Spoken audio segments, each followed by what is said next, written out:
faites pas de grandes histoires à partir de petites choses, mais choisissez de vous taire à leurs propos et de vous occuper de vos affaires. Restez avec nous dans Jouissez de votre vie.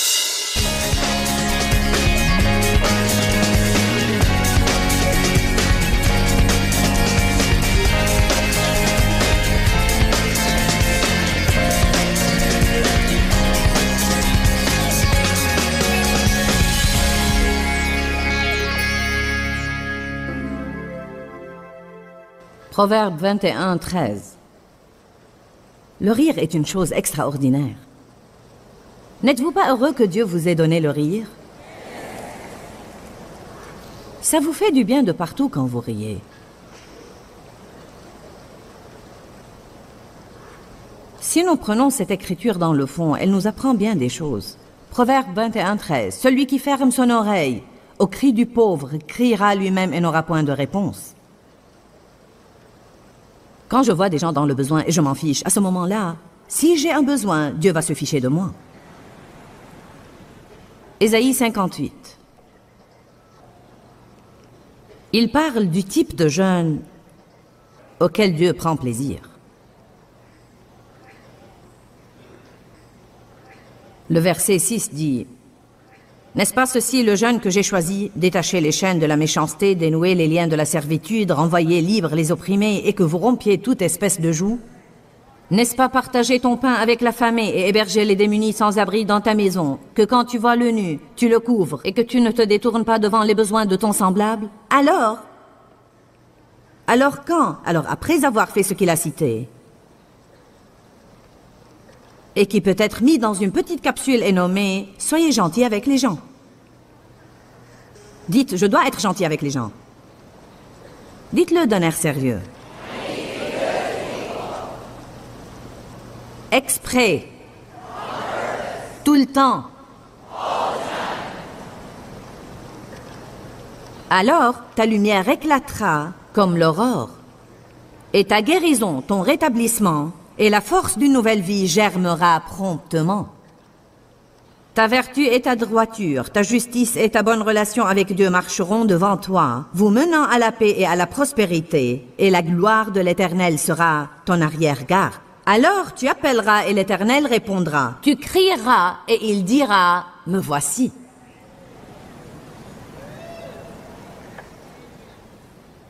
Vous pouvez avoir une énorme récolte simplement en étant gentil.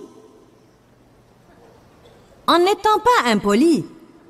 Laissez quelqu'un passer devant vous dans la file à l'épicerie. Laissez quelqu'un prendre la place de stationnement que vous vouliez. Ne faites pas de grandes histoires à partir de petites choses, mais choisissez de vous taire à leurs propos et de vous occuper de vos affaires. Couvrez certaines choses. Ne piquez pas une crise chaque fois que votre mari laisse ses chaussettes sales par terre. Ramassez-les, mettez-les dans la panière à linge sale et taisez-vous.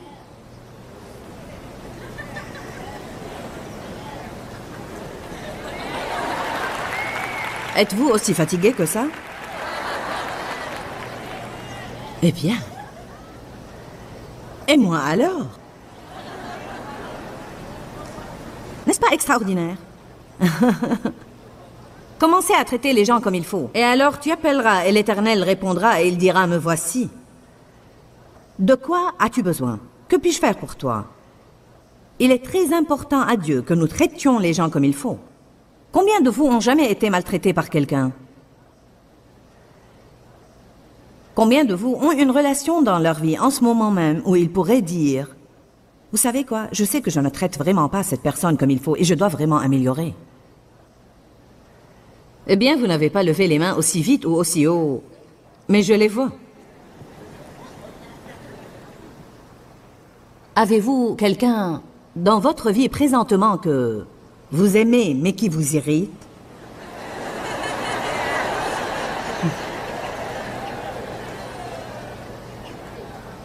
Pensez-vous que les disciples n'ont pas enduré ça? Que pensez-vous que Pierre insinuait lorsqu'il disait « Seigneur, combien de fois dois-je pardonner à mon frère pour la même offense » 7? Jésus lui dit non. Et si je te dis 70 fois 7? Vraiment, 7 est le numéro parfait de Dieu. Alors ce qu'il voulait dire était en fait pardonne-lui et pardonne-lui jusqu'à ce que ça marche. C'est ma propre opinion, mais je pense que Pierre avait un problème avec Jean. Je connais la personnalité de Pierre parce que je suis comme Pierre et Jean l'aurait irrité. Car Jean aurait plutôt traîné, vous savez. Je suis le disciple que Jésus aime.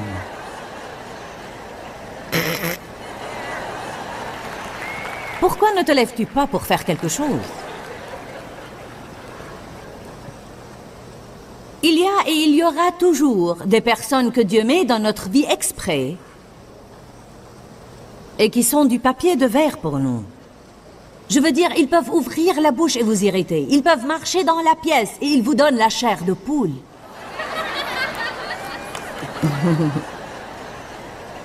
Ça ne sert à rien de les fuir, car où que vous irez, vous en trouverez.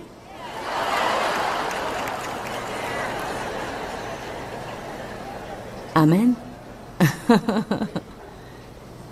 Qui a plus qu'un seul enfant?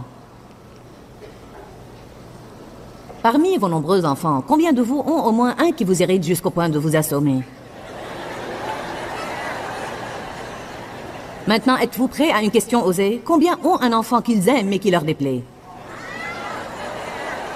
Oui, nous en avons tous.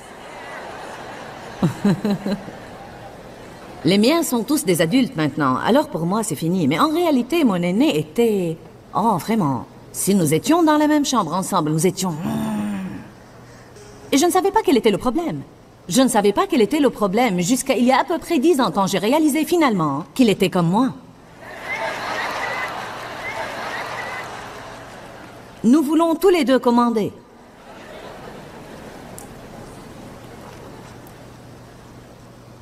Les gens sont partout. Vous ne pouvez pas les fuir. Quoi que vous fassiez, ils sont bien là.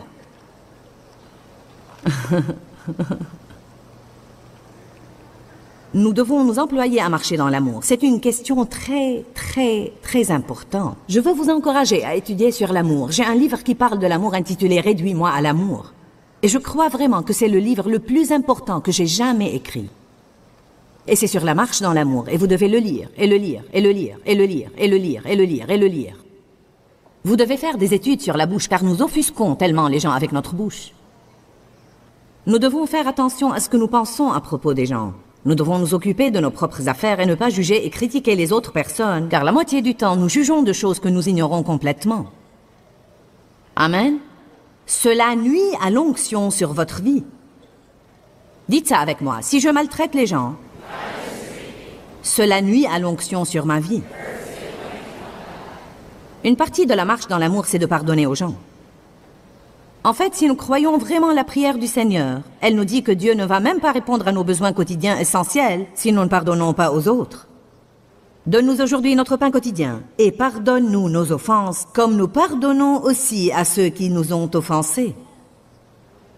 Combien de personnes sont dans une mauvaise passe et dans le besoin juste parce qu'ils ne traitent pas les autres comme il faut?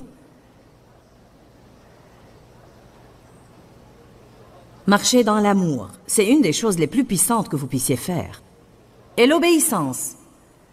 Je veux vous encourager aujourd'hui. Ne soyez pas un petit peu obéissant, mais décidez-vous, vous allez être extrêmement obéissant. 1 Jean 3, 22 dit, « Nous recevons tout ce que nous lui demandons parce que nous gardons ses commandements. » Cela veut-il dire que nous devons être parfaits? Non, nous nous faisons du mal chaque fois que nous n'obéissons pas à Dieu. Si Dieu vous dit d'aller vous excuser auprès de quelqu'un et vous êtes trop têtu pour le faire, vous vous faites du mal. Vous détériorez votre vie de prière. L'obéissance. Le psaume 66, 18 dit, « Si nous concevons l'iniquité dans notre cœur, le Seigneur n'exaucera pas nos prières. »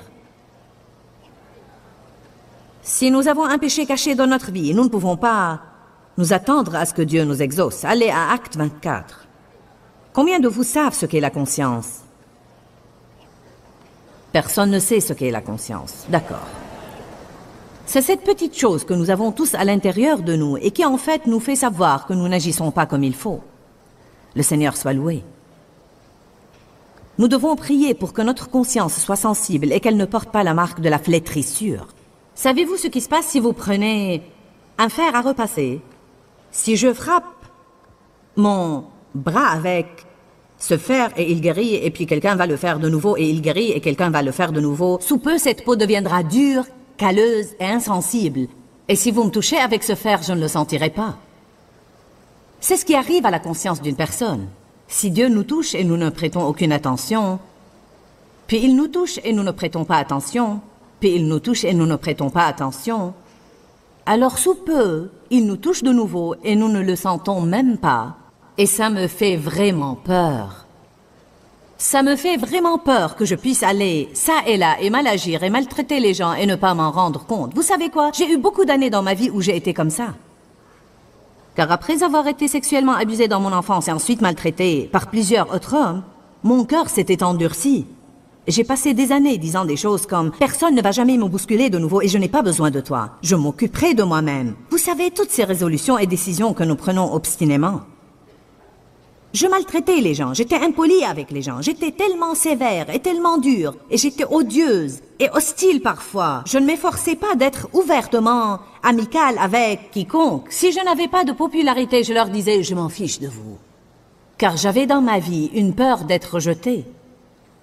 J'étais en fait une personne insensible. Un cœur dur vous rend insensible. Une des choses qui peut vous donner un cœur dur, c'est être maltraité. Mais si vous avez été très maltraité, cela ne vous autorise pas à passer le restant de vos jours à maltraiter quelqu'un d'autre. Cela veut dire que vous devez pardonner à tous ceux qui vous font du mal. C'est le premier pas pour que vous ayez un cœur tendre à nouveau. Et vous devez demander à Dieu de commencer à vous attendrir le cœur et de commencer à vous permettre d'avoir une conscience vraiment sensible et de savoir quand vous faites du mal à quelqu'un. Maintenant, j'ai tellement grandi sur ce plan, car à l'époque, les gens me disaient « Tu m'as vraiment blessé. Eh bien, que t'ai-je fait? Tu as dit ceci et cela. Eh bien, pourquoi cela doit t'embêter? Eh bien, grandis. » Toute mon attitude était « Affronte une situation difficile et continue. » J'ai commencé à réaliser que je ne pouvais plus faire ça. Les gens ont des besoins différents et nous devons être comme Paul. Avec les Juifs, je suis Juif. Avec les Grecs, je suis Grec. Avec quelqu'un qui est sous la loi, je suis sous la loi. Avec les esclaves, je suis esclave. Et avec les libres, je suis libre. Paul voulait dire, j'ai atteint un point de maturité dans ma vie avec Dieu où tout ce que quelqu'un veut que je sois, je suis celui qui m'adapterai. Je m'adapterai. Et je serai tout ce dont vous avez besoin que je sois, pas parce que je suis obligé de le faire, mais parce que je suis libre de le faire. Voyez, nous passons tellement de temps à penser aux choses dont nous nous sommes libérés, au lieu de penser aux choses que nous sommes libres de faire, parce que nous avons la force de Dieu dans notre vie pour les faire. Paul dit, je peux faire tout ce que je veux, mais je me réduis à être le serviteur de tous. Parce que j'ai un désir, un but, je veux gagner les gens au Christ.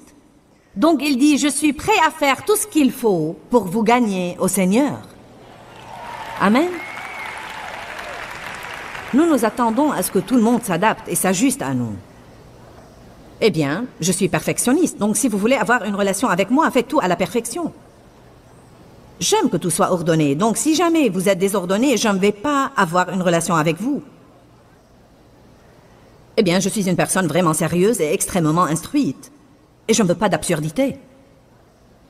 Donc, si vous avez une personnalité qui aime s'amuser, je ne veux pas avoir une relation avec vous car vous allez être trop évaporé. Combien de vous conviennent que c'est une maturité spirituelle que de pouvoir et de vouloir s'adapter et s'ajuster aux autres afin de les voir grandir dans leur relation avec Dieu? Que faut-il pour ça? Il faut l'abnégation. Eh bien, si je le fais, toute ma vie, je vais être exploité. Nous devons arrêter de nous inquiéter que quelqu'un nous exploite toute notre vie. Et nous devons mettre notre confiance en Dieu. Nous mettre entre les mains de Dieu et croire fermement que si je fais ce qui est bien, il va s'occuper de moi. Alléluia. Si nous faisons ce qui est bien, Dieu va s'occuper de nous. Acte 24, 16, l'apôtre Paul dit, « Par conséquent, je m'exerce et je me discipline toujours. » En traitant durement mon corps et en tenant assujettis les affections de la chair et mes aspirations matérielles et en m'efforçant à tous égards d'avoir une conscience tranquille, inébranlable et sans reproche, dépourvue d'offense devant Dieu et devant les hommes. J'aime cette écriture. Paul dit, j'œuvre vraiment et je lutte dans l'esprit pour m'assurer qu'il n'y ait rien entre moi et Dieu, et qu'il n'y ait rien entre moi et les gens. Il dit, je fais le 1000 supplémentaire pour m'assurer qu'il y ait la paix entre moi et tout le monde que je connais. Puis-je vous demander si vous êtes prêt à rentrer à la maison et à commencer à procurer la paix et à maintenir la paix? Quand vous entendez des choses comme « je suis toujours celui qui doit faire la paix », eh bien tant mieux pour vous. Cela montre que vous êtes vraiment mature et que vous êtes prêt aussi à faire tout ce que vous devez faire pour obéir à Dieu. Eh bien, ce n'est pas juste. Vous avez raison, ce n'est pas juste, mais la vie n'est pas juste. Il n'était pas juste aussi que Jésus prenne tous nos péchés et qu'il les porte sur la croix et qu'il en paye le prix, mais il l'a fait. L'amour ne hurle pas à propos de ce qui est juste. L'amour fait ce qui est bien. Nous devons commencer à faire ce qui est bien, pas pour avoir un bon résultat de la personne pour laquelle nous l'avons fait, mais nous devons le faire en raison de la justice. Parce que c'est juste, nous devons faire ce qui est juste. Si c'est mauvais, nous le laissons, et si c'est juste, nous le faisons. Donc, efforcez-vous de garder votre conscience tranquille en n'offensant pas Dieu et en n'offensant pas les hommes. Si vous offensez quelqu'un, eh bien, repentez-vous. Je veux dire, j'ai blessé quelqu'un. En fait, j'ai blessé 2 personnes la semaine dernière. Et je n'aime pas ça. Je pense que je me suis un petit peu relâchée. Combien de vous savent que parfois nous pouvons nous relâcher un petit peu dans notre conduite? Vous vous permettez une petite chose, et puis une autre petite chose, et encore une autre petite chose. Et sous peu, vous ressemblez à ce que vous étiez dans le passé. La Bible dit, c'est pour que nous restions libres que le Christ nous a libérés. Donc tenez bon, et ne vous laissez pas mettre de nouveau sous le joug de la servitude que vous avez une fois brisée. Ce n'est pas parce que nous avons été affranchis d'une chose que nous n'avons jamais besoin d'entretien. Vous allez régler vos pneus et régler vos freins. Mais ça ne veut pas dire que vous n'allez pas avoir à le refaire plus tard dans votre vie. Parfois, je pense que Dieu envoie les gens à mes réunions pour qu'ils les ajustent un peu, règlent certaines de leurs attitudes, les prennent en main, et pour leur rappeler certaines choses qu'ils connaissent déjà, mais qu'ils se sont peut-être lassés de faire.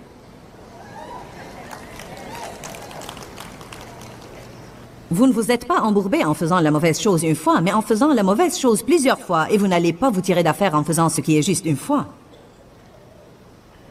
Vous devez le faire répétitivement, encore et encore et encore, et tôt ou tard, vous surmonterez votre passé. Ouvrons nos Bibles au Proverbe 15, 29.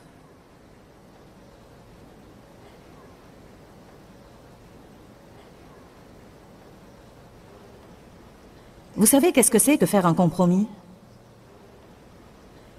C'est quand quelqu'un est enclin à accepter ce que les autres veulent faire, bien que cela puisse ne pas être juste. Il sait que ce n'est pas juste, mais il le fait de toute façon, espérant qu'il va s'en sortir. Combien de vous pensent qu'ils transigent dans leur vie? Cela veut dire que nous savons qu'une chose est mauvaise. Nous avons la conviction du Saint-Esprit que nous ne devons pas la dire, la faire, l'acheter et la manger.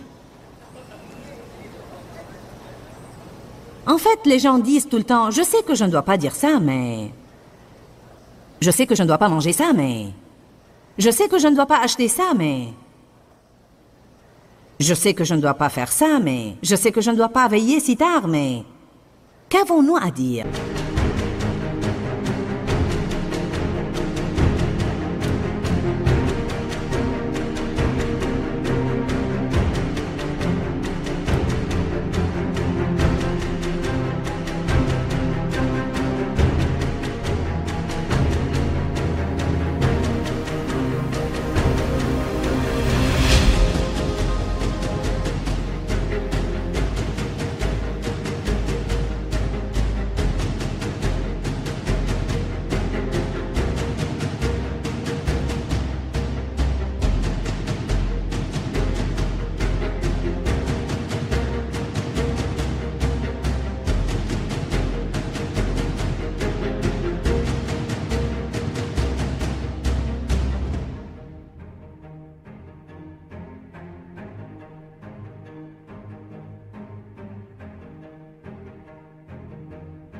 Dieu me montre ce que je dois faire, mais je fais ce que je veux. Alors, nous ne pouvons nous en prendre qu'à nous-mêmes si nous n'avons pas les résultats que nous espérons. La moindre des choses, c'est d'être honnête avec nous-mêmes. Proverbe 15, 29. L'Éternel s'éloigne des méchants, mais il écoute la prière des justes. Les justes qui font sa volonté. Vous savez, la Bible dit que Dieu est strictement juste. Et que Dieu est implacablement et indubitablement juste. Dans la société dans laquelle nous vivons aujourd'hui, tout le monde veut faire un compromis. Et si vous refusez de le faire, ils vont vous appeler légaliste et strict. Même les chrétiens vous disent que vous êtes légaliste si vous essayez de mener une vie sainte. J'ai décidé que vous pouvez m'appeler tout ce que vous voudrez. Mais je préfère être extrémiste en essayant d'être sainte que d'être extrémiste en me permettant de faire des choses que je ne dois pas faire. Que fait l'homme systématiquement juste? L'homme systématiquement juste essaye de faire ce qui est bien tout le temps. Savez-vous ce que les gens font? Ils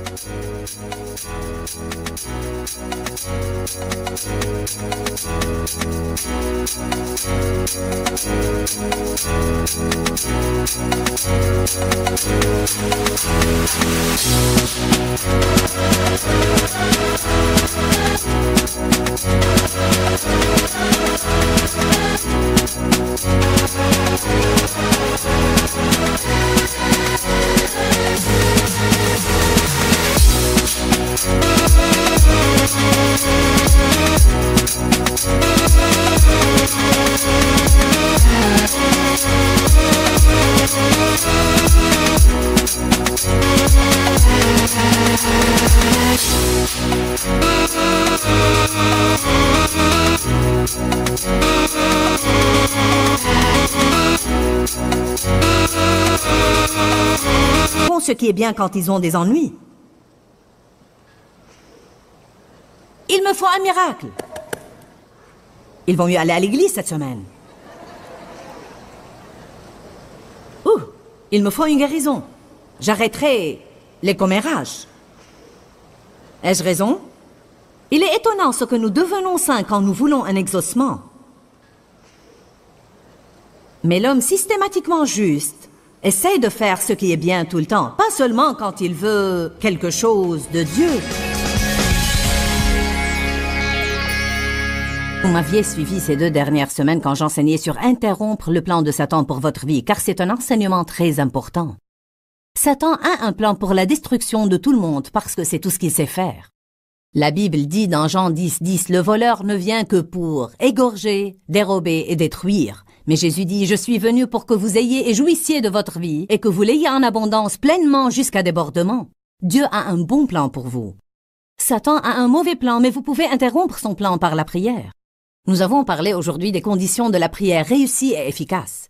Une chose est sûre, si nous allons prier, nous voulons que notre prière soit efficace. Alors vous devez apprendre tout ce que vous pouvez apprendre sur la prière. Dis-leur que je les aime.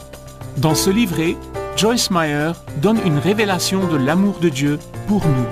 Pour obtenir ce livret gratuitement, écrivez-nous à Joyce Meyer, boîte postale 40095-6300, Larnaca, Chypre. Ou bien visitez notre site web www.joycemeyer.org/fr.